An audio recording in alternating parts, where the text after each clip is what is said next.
Hello, creepy. Doing something a little different today. We're starting up a new series, doing some Heroes of Might and Magic 3 with the Horn of the Abyss fan-made mod slash expansion. And this is sort of an introductory video. It's gonna kind of teach you a little bit about how to do a game of this game, which is a super fun game, and we're just gonna kind of go through some of the basics gameplay and have some fun with various stuff. So we're doing a random map on the Jeebus Cross template, which is a very rich template. It gives you a lot of stuff in your little world. And if you've never played this game, that's probably because you're younger than 50. Heroes of Might and Magic 3 is a strategy game released in, I think, 1998, super long time ago. And, alright, we've got some Oceanids for scouting. And it's a strategy game, so you've got these little heroes, and they can explore around the world on this little overworld map, and collect resources and things, and then there are little monsters on the map, and you fight them, and then eventually you fight your opponent. We're going to be doing some, maybe a little more advanced gameplay. We are,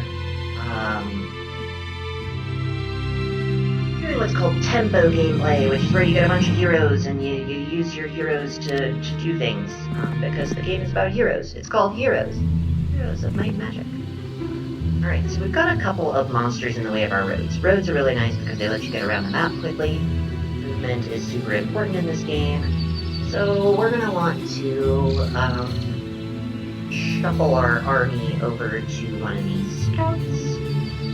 So this is a good looking map. We've got a Portal of Glory already. Portals of Glory let you hire angels, or rather, they let you fight monsters to get an angel or several for free. It worked really well with castles because you can make your own angels. Have angels.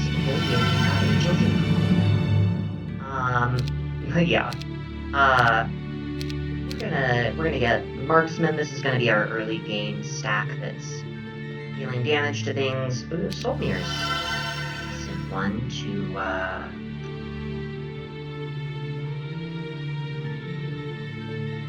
do some damage. So we're basically going to go fight some monsters so that we can see more of the map. And super map, which monsters we take. We're kind of doing the same thing either way. Sort of actually want to fight these with soul mirrors, so we're going to step for maybe one off the map. I just think Solmir is a pretty strong hero in general, and we might end up using him as our main if we decide for more of a magic route. So the reason why it's called Heroes of Might and Magic is because you have different heroes, and some are might heroes, and some are magic heroes.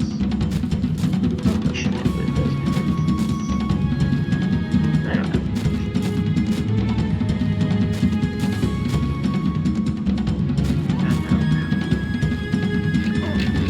Quick battle dwarves are, but they're still just gonna die to our ranged units. So you have might heroes and magic heroes. Might heroes get more stat points in their attack and defense when they level up. Magic heroes get more stat points in their knowledge and power when they level up. Or the spellcasting stats. And there's a halberdier. No casualties. Okay, great. And then our scout. Oh, well, we've got another block right there. Lots of little creatures. There aren't always creatures along the road like this. But when there are, they kind of suck points. Let's go ahead and... yeah, tactics on Solmir is really solid. That makes him a very strong candidate for our main hero here. You can always use Valeska as your main hero, or her bonus to archers and things. 20 to 49 diamond golems with a box. That's probably just like experience in this box. Pandora's boxes give you random maybe, I don't know. Diamond golems are rough with Solmir because they're very resistant to magic. Maybe we just go ahead and do ice elementals. Them being a ranged troop is really rough, and I don't know that we can take the portal after. So this is also a little bit of a learning experience for me as well, because I haven't played this game in like kind of a really long time, and so I'm sort of readapting this strategy. And this like hire a bunch of heroes and use them to cart around your other things is oh, we don't have enough money. Well, see, that's a problem. But we've got Valeska who can scout around a little bit and maybe find some more cash. Yeah, here we go.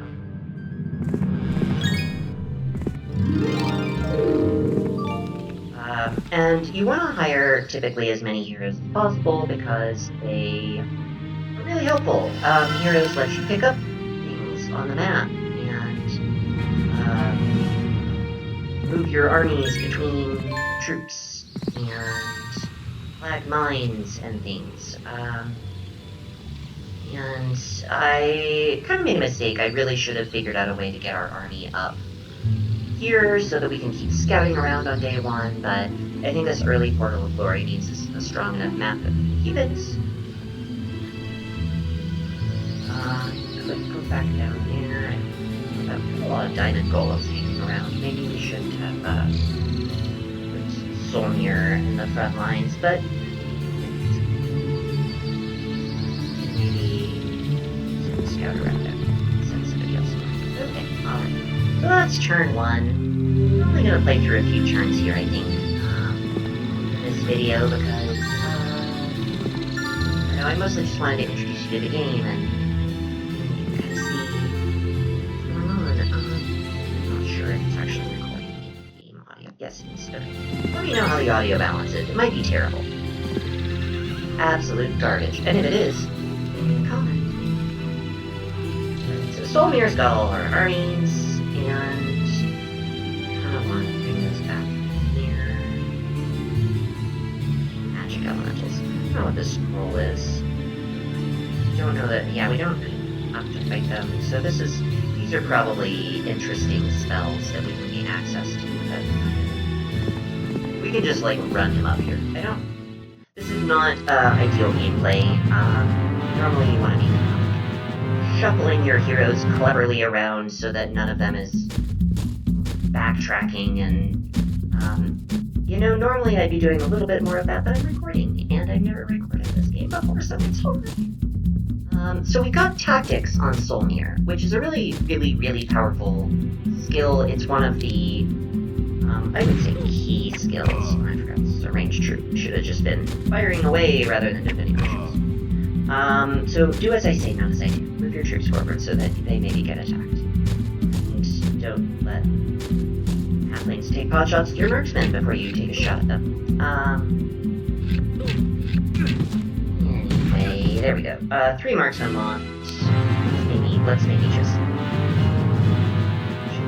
Let's play that one over so that I can demonstrate to you what you're really supposed to do. So tactics, you can either use it to protect your ranged troops against melee combat, or you can use them to advance your melee troops against ranged units.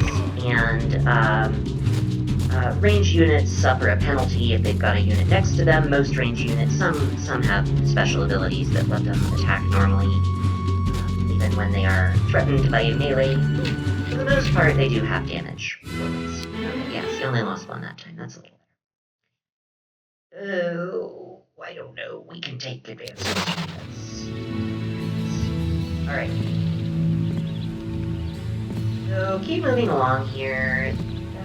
That stuff right there isn't a really high priority target. We'll probably pop over here to this churchyard with him. What we could do is we could take up Valeska, swap out their little armies, maybe consolidate here so that move these over and get a little stronger stack there. Knights of Legion is a pretty bad artifact to start with. And then we can have Alaska just pop over here and just do a little combat on this side, get some more resources, and a little bit of experience for one of our side heroes.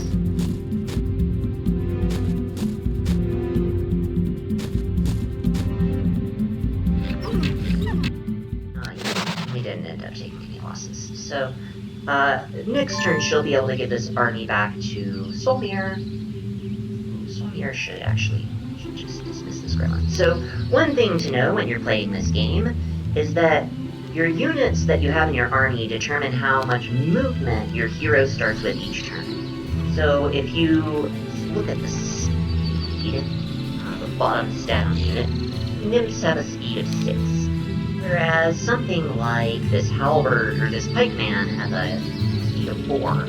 So Valeska will have fewer movement points at the start of next turn than Solmir will.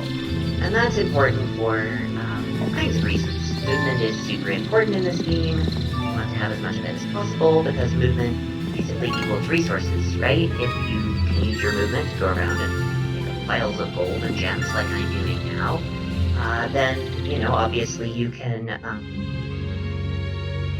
acquire more stuff. Hire another hero, and we will build ourselves blacksmiths, since that's to get some of the more advanced creature dwellings. Sometimes you'll want to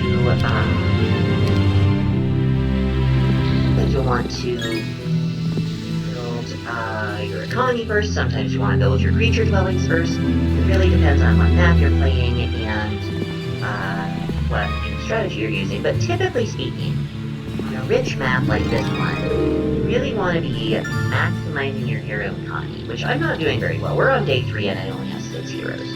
Really, you want to try to have all 8 of your hero slots filled up on day 1. That's your goal. Again, I'm gonna kind of beg off, and say, well, we were we were working on other projects, so to speak. Right, sure.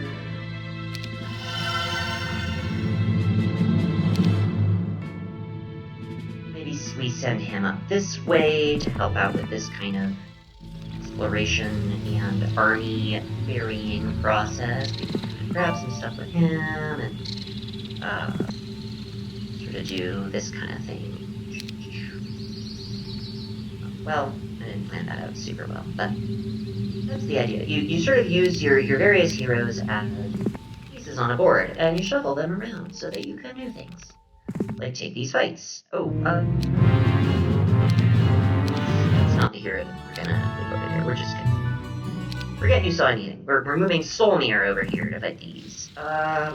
Your range units, I don't think the experience is necessarily worth the decrease in our army, the losses that we'll suffer. Okay, lots of blocks along the road on this particular map. It's not always all that common, but it's random map generation, so you can't always guarantee a quick zip over to your destination. The things you're scouting for on this particular map template are side towns and a road that leads to a central desert area that's filled with really strong stuff and really great treasure. So your goal is to get to the center of the map as quickly as you can and start cracking away at that treasure before your opponent gets it. So that's kind of the theme of this part here. We're making use of the weight function against all of these melee troops so that they have to walk across the whole map while we can be peppering them with arrows the whole time.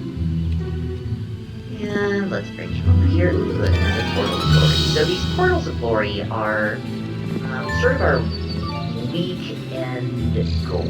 At the end of each week, dwellings increase in population, which includes, yes, this is 1, 2, buttons, just like positions, onto it, 1, 2, and then 1, 2, 3, no, that's 5, 6, 1, okay,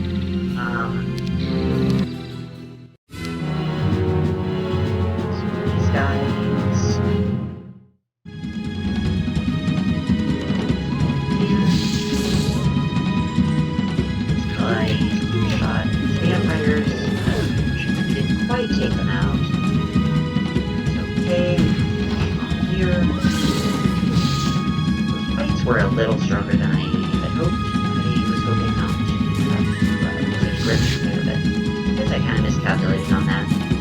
I'm playing, again, a little fast and loose,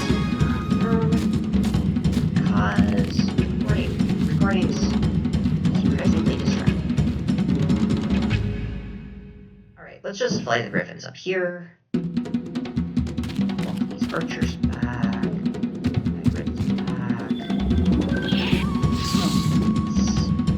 Sort of hope that the whites hit one of our 1 stacks and let us run away from the other critters that are advancing upon us, these skeletons and Walking Dead.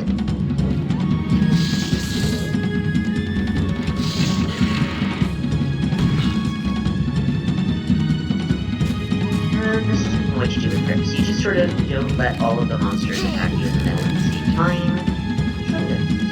Let the pirates take a hit there, but not our main marksman stack, so it's not. Yeah, probably should be running away, but it's okay. We didn't lose any marksmen, and that was really my goal. We're gonna just grab this gold and Clancy, why don't you come up here and grab this one? Solmier gets his movements. 6 is the fastest of anything we've got. Alrighty. We also, the other reason why Solmier is super great is because he starts with Chain Lightning, which you really only get 1 cast of, 1 or 2 casts of off of your starting knowledge. It's 24 mana, which is kind of a lot until you get Earth Magic. Or not Earth Magic, Air Magic, which we might find at this university, possibly. But I think it's better that we sort of start making our way back to down here. We want to kind of take out these ice elementals and start cracking away at these portals of glory. This horde of zombies might be a little bit easier than the ice elementals even, so we're going to do a little bit more scouting with Solmier. Good. We found the break. What is the break? The break is crystal dragons. Alright.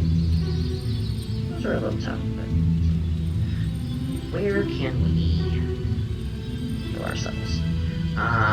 Symbols? Alright, well, Solmier might have to hoof it for a couple of turns.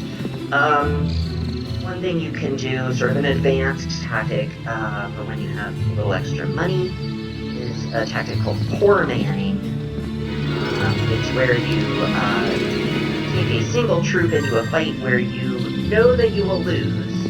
We're definitely outnumbered. But you are able to retreat. You're not so outsped by the opposing forces that you can't back out of the fight. And that lets you rehire that hero at your main town. And other shenanigans. So, look. Grab it. Sort of work on getting that army moved back down. So this is our hero with the actual army. We can maybe coordinate this soldier onto the great church. I think we try and actually take this little one here. Our little side hero.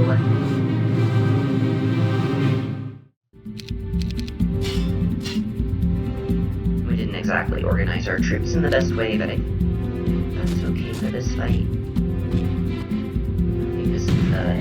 dire enough, right? We're gonna any losses. Anyway, I think our marksmen have got it covered. These guys are just so slow. Golems are... They can be really strong in the right hands, but they're very slow. Super duper slow, especially the unupgraded versions. If you're using golems, you're upgrading them most of the time, unless you're just using them as bodies.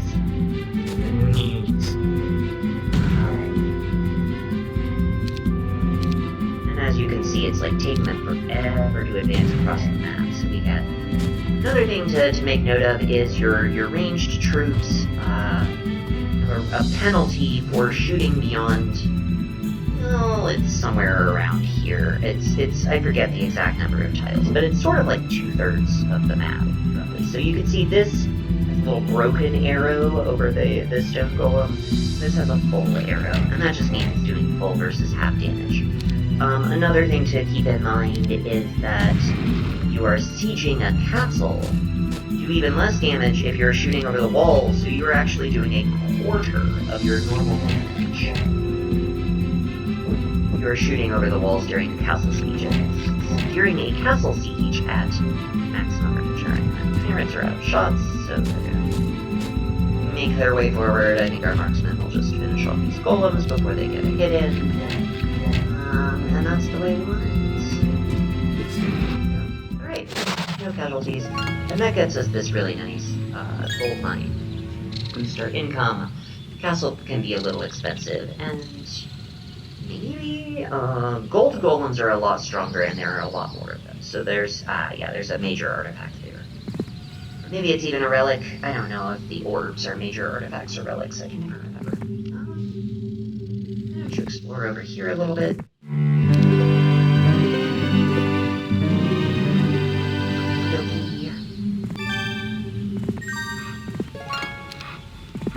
So yes, and so what we found out here earlier this turn, these crystal dragons, which are they're technically a level 8 melee troop. They are something that, if you're familiar with the original Heroes of Might and Magic 3, probably won't have seen a crystal dragon because they don't exist vanilla-y. They were an addition with Horn of the Abyss. Okay, cool, we captured our first little side town. And generally you're not building much in your side towns. We'll probably build a marketplace, just because we've got a lot to do. Portal of Glory, we need to get a little more. And a monastery, so those will be our places, and we're going to try and save up the money to be able to afford our angel building. 20,000 gold is kind of a lot, but we've got we're about to hire our hero here. Maybe not this turn. Maybe we would this turn. I kind of didn't give myself anything to pick up super near our town, but that's okay. We're doing okay. So this is just a really basic intro to Heroes 3. And we're gonna leave it with this turn, and I don't know if I'll come back to this or if I'll start a new game.